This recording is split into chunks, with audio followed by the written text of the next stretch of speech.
Hello, Brovs. We're back with Anyone's Son, a true story by Roberta Roche with the killer Harry de la Roche Jr. Chapter 9. The Story Retold. Oh, God. We missed it. 28. When I told the Greers on December 8th that I had to see Pastor Nilsson, they must have sensed it was pressing since he came the following day. I was anxiously waiting to see him, too, because I had something I had to say to a person I knew I could really trust. Roy Nilsson was that person. I was released from my cell that day to go to the facilities provided for counsel on the second floor. John Taylor was in there with me at the time that Roy arrived. "There's Pastor Nilsson," I told him. "Would you mind if I saw him alone?" "Of course not," John answered quickly as he picked up his papers and briefcase and went to the reception desk to confer with his partner, Robert Kleinberg, who was at the jail that day. Roy and I passed the time of day as we sat in the cell-like room at a table shoved against the wall. It had two chairs and a metal gate door like those that are used on our cells, but I was itchy to get started, so I opened the conversation with, "I want you to hear this story. I know this will come as a shock," I warned, "but I didn't kill my family alone. Ronnie shot Eric and my parents, and I shot Ronnie in a rage. There are plenty of gaps in my memory, and it's like a twilight zone, but I'll tell you what I remember." I can still see the look on the pastor's face, but he listened and said very little. As I said in my two statements, both the light by the door and the light in our living rooms were off when I got home from the Maximus, I explained. I went upstairs without lighting the lights, and if you've been upstairs in my house, you know we have an L-shaped hallway, with my parents' room at one end of the L and Ronnie and Eric's at the other. When I got to that part of the hallway, I looked down toward the boys' room and saw Ronnie sitting on the side of his bed. His feet were dangling over the side, and he had a dazed look on his face. I started down the hall to speak to him. Then, when I got to his door, I saw Eric to the right of me. He was half laying on the floor and half propped up by his desk. The back of his head was bloody with something white around it, and blood was all over his bed. I can't describe what was in my mind, and I don't know what I said except, "Where are Mom and Dad?" He answered, "In bed." And when he spoke, it was like he was in a trance. He didn't talk in his normal way, and his voice was a low monotone. I turned and ran to my parents' room, but even before I snapped on the light, I knew what I would find. There was blood all over their bed. I touched my father and checked his pulse. When I didn't get any from him, I figured Mom was gone too, because if something was wrong with my father, she wouldn't have been just lying there unless she was dead herself. "So what did you say to Ronnie?" Pastor Nilsson inquired. "You must have had some conversation, some kind of questions you asked." "I'm not sure now," I answered. "I think I said some common thing like, 'What happened?' or 'What is it? What is this?'" I then went on to tell Roy how Ronnie kept on looking dazed and didn't answer at first. Finally, he said in an abnormal voice, "Dad discovered me with drugs and is going to turn me in." I don't think Ronnie believed that, though. I think he feared Dad might beat him or maybe shoot as he'd threatened, since nothing had ever made him as angry as discovering this. As I try to piece things together, maybe Dad had postponed taking any action because I was still on vacation, or maybe my mother had said, "Let it slide till Harry leaves tomorrow." "When did your father discover the drugs?" Pastor Nilsson put in. Ronnie didn't say, I responded. But if my father had discovered it and known about it before supper, I don't think that Dad would have let him out when he went to collect for his papers.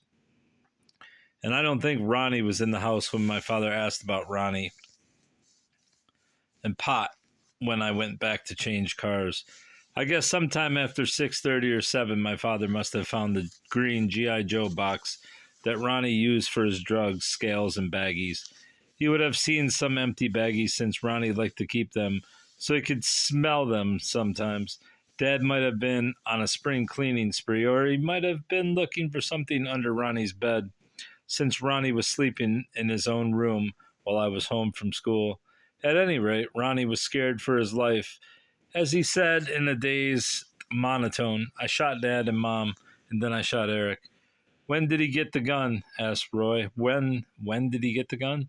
I think he must have taken it when he came home from wherever he was before my parents went to bed. I don't know where he was that night, and I don't know what time he came in.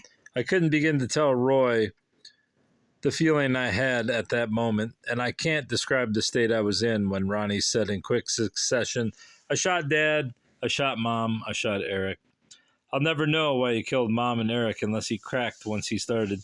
We talked for a little while longer. I really don't know how long. Then I heard Eric let out a groan. I also saw he'd been beaten and bludgeoned in the head. But if Eric had been shot, Roy wondered, why would he be beaten too? I don't know, I answered. Ronnie might have hit him because he didn't die immediately, or possibly he hit him before he went to my parents' room to make sure Eric didn't run. Maybe he hit him before the shootings, or maybe it was afterwards. All I know is when I saw Eric, it really set me off. I wasn't sure when I heard him groan whether he was dead or alive. So it's true that I went over to him and put my hand over his face. Then I said, Eric, go to sleep. I wanted him to think it was a nightmare because there was no way he was going to live. When he slumped to the floor, I just flipped.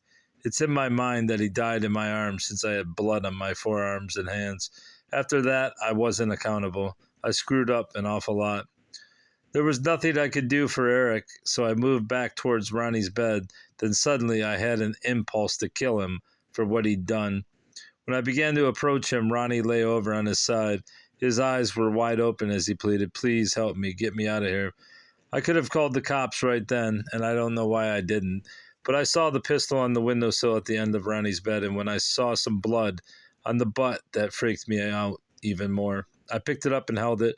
Ronnie's eyes were closed, and I whispered Ronnie and quickly pulled the trigger. There was only one bullet left, and that shot killed my brother. After I shot Ronnie, I freaked out totally, and the first clear thought that came to mind was, now I'm going to get the blame for all four of the deaths. What I started to do at the time was completely illogical. Roy interrupted me to ask, why didn't you turn and run for help when you saw Ronnie that night? Would that be a natural reaction when you walked in on that scene? Who could know how they'd react, I replied. People can't put themselves in this spot until it actually happens. And look at the way I was brought up and also the way I lived. I had taken an awful lot. And you know how I control my emotions. Roy looked at my face, and I looked at his, and he took out his pipe. I just went nuts, I told him. And I know I did a lot of things that I should never have done. I moved some stuff around the house just to keep myself going. But now I don't remember getting from one spot to another. I wiped up certain spots of blood with long johns and a shirt on Ronnie's floor, and I even wiped off the light switch since there was blood on that. Later, I chucked those clothes in my closet, and that was illogical too. My next concern I related was what to do with the bodies in order to protect myself from looking as though I was the one who had shot the entire family. I know that I was loose in my head, but my next move was to strip to the waist and leave only my long johns on. Then I put a towel around Ronnie's head and dragged him upstairs to our attic. I really can't remember putting him into the chest, but I guess my reason for doing this was personal survival and a half-assed way of setting myself up to say I didn't know where he was. When I told the story that Ronnie had said he'd bury my father underneath his bed, that was erratic and stupid, but it provided a reason for why Dad was in Ronnie's bed. After I moved the two bodies, I went to the upstairs bathroom and washed up in the sink. Ronnie had told me when we talked that he had used the shower. That Sunday, the cops kept asking all day whether I'd used the shower, and when I had it up to here, I finally said what they wanted and told them that I did. When I finished with the washing, I put on the clothes I had taken off, the ones I'd been wearing that night. Then I went out to my mother's car. You know the rest of the story. We have a bit of discrepancy in Patrolman Olson's statement that he saw me go through a stop sign and pulled me over for that. Instead, I pulled him over when I came east on Grand Avenue and turned right at the intersection. There's no way you shoot through a stop sign when you make a right turn. I cut around his car right away and spun my tires to stop him. What are the chances of his looking in his mirror and seeing a car run a stop sign at that time in the morning? People have said I was planning to escape when I encountered Olson, but if I'd been trying to run from the house, I would have loaded my car with food, camping stuff, clothing, and guns, and any money left in the house in addition to what I had on me. If I'd been the criminal the cops said I was, I could have headed for Route 304 in upstate New York. I could even have dropped the car I had and stolen another one. Or I could have set my car on fire and then just kept on going. But I didn't do any of that. I went right to the cops, and I went there instead of calling because if I'd called at 4 a.m. and told them my family was dead, they'd think I was drunk or something. Roy didn't cut in while I talked. Then he spoke very softly. But what I can't fathom, he ventured, is why you gave the police that first statement and why you gave that confession. If this is the thing that happened, why didn't you give this account from the start? People will wonder why you waited to tell anybody this version. There are several reasons, I replied. I shot my brother, my family was dead, and I had no one and no place to go. They had me for Ronnie anyhow, so I figured I'd be a martyr and take all the blame myself. Ronnie and I were both guilty. It's true. But I feel more guilty myself because things might have been different if I had talked to him about drugs, or if I had come home earlier instead of going for those beers. I blame myself for not doing more since I knew about the drugs. I also found out he was getting money to buy some of his drugs by selling coins from the coin collection Pop kept at our house. Now I hear I'm getting blamed for stealing from that collection for the coins I sold for my car. When I gave that confession, I explained to Roy it was based on what Ronnie told me, some of the things I had done, and conversations I'd picked up from the cops. There was the matter of the pistol, too, I went on to say. As I told you, there was one bullet in it when I picked it up from the sill. Now, this gun was a semi-automatic one that's a 10-shot clip. You can hold an 11-shot in the chamber, but this isn't always too wise. After I cleaned and reloaded the gun earlier in After I cleaned and reloaded the gun earlier in the week, there were 10 shells in the clip. I've learned from conversations that 11 bullets were fired that night, so since I only loaded 10, the pistol had been reloaded with an 11th bullet. It had to be reloaded, I explained to Roy, because you could tell from the pistol, but that Eric had been hit on the head with that. When you hit someone with an automatic, the gun is going to fire, especially when you hit hard enough to get some brain matter out. That brings up the question, who reloaded and why? I've thought about that a lot this week, and if Ronnie opened the chamber and slid in that extra shot, was he going to use it on himself, or was he thinking of me? The bodies were warm when I found them, so I feel the family must have been shot about 15 minutes before I arrived. If I had been home earlier, would something have happened to me? No one will ever know, I said. But that extra bullet was strange. So now I've had a change of mind, and instead of playing the martyr and taking all the blame, I want to tell the story to a few of the people I trust. When I was finished, Roy commented, "That certainly puts a different light on the entire story. Have you told this to John Taylor?" "No, you're the only person I've discussed it with." "I think you should tell John," he advised. "Shall I go out and tell him there's something he should hear from you?" I nodded my head, and Roy shook my hand before he left the cell. Then John came in and listened before he asked a few questions like, "Is this a jailhouse tactic? And have you been talking to inmates?" I told him, "No, this is the truth." And then he asked me to promise I wouldn't tell anyone else at this time. Later, I got the okay from him to tell Steve Mahoney everything. I also told Uncle Steve Madriperla when he came for a visit with me. That same day, Roy went to see the Greers to tell them another dimension had come into the picture. On December 10th, when Aunt Arden came, I told her the story myself.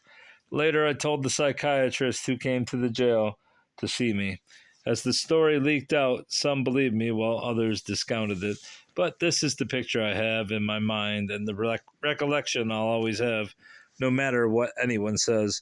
For all the while that I was in jail, I had one ongoing wish, and that was to go to the grave sites the day I got out of jail.